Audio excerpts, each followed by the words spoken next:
The Gift of the Magi by O. Henry. $1.87, and the next day would be Christmas. Della had been saving every penny she could for months with this result. She had spent many happy hours planning for something nice for her Jim. Something fine and rare and sterling. Something just a little bit near to being worthy of the honor of being owned by Jim. There was a pier glass between the windows of the room. Perhaps you've seen a pier glass in an $8 flat. A very thin and agile person may obtain a fairly accurate conception of her looks by observing her reflection in a rapid sequence of longitudinal strips. Della, being slender, had mastered the art. Suddenly she whirled from the window and stood before the glass.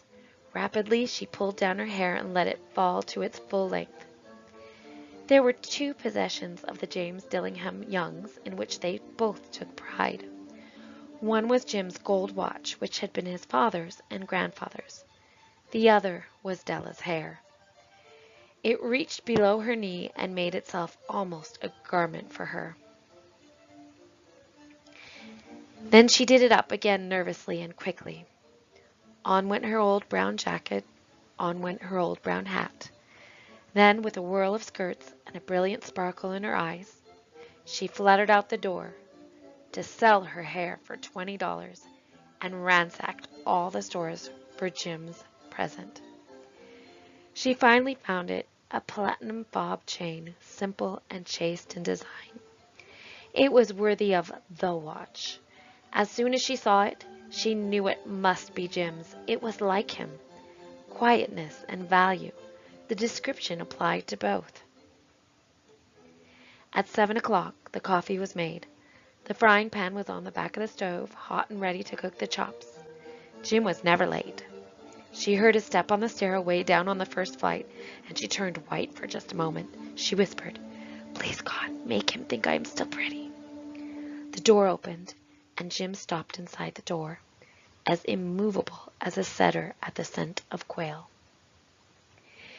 His eyes fixed upon Della, and there was an expression in them that she could not read, which terrified her. Jim drew a package from his overcoat pocket, threw it upon the table, and asked Della to open it. Della's white fingers nimbly tore at the string and paper. There lay the combs, the set of combs that Della had worshipped long in a Broadway window. Pure tortoiseshell with jeweled rims, just the shade to wear in her beautiful vanished hair. They were expensive combs, she knew, and her heart had simply craved and yearned over them without the slightest hope of possession. And now they were hers. But the tresses that should have adorned the coveted adornments were gone.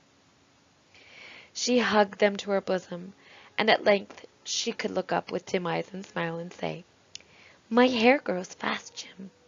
And then Della leaped up like a little singed cat and cried, "Oh, oh!"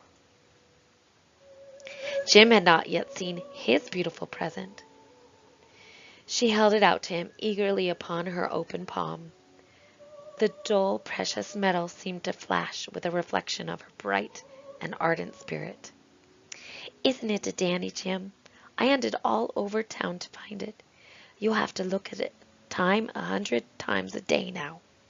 Give me your watch. I want to see how it looks on it."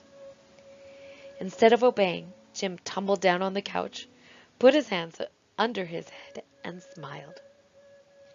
"Dell," said he, "let's put our Christmas presents away and keep 'em a while. They're too nice to use just at present. I sold the watch to get the money to buy your combs. And now, suppose you put the chops on."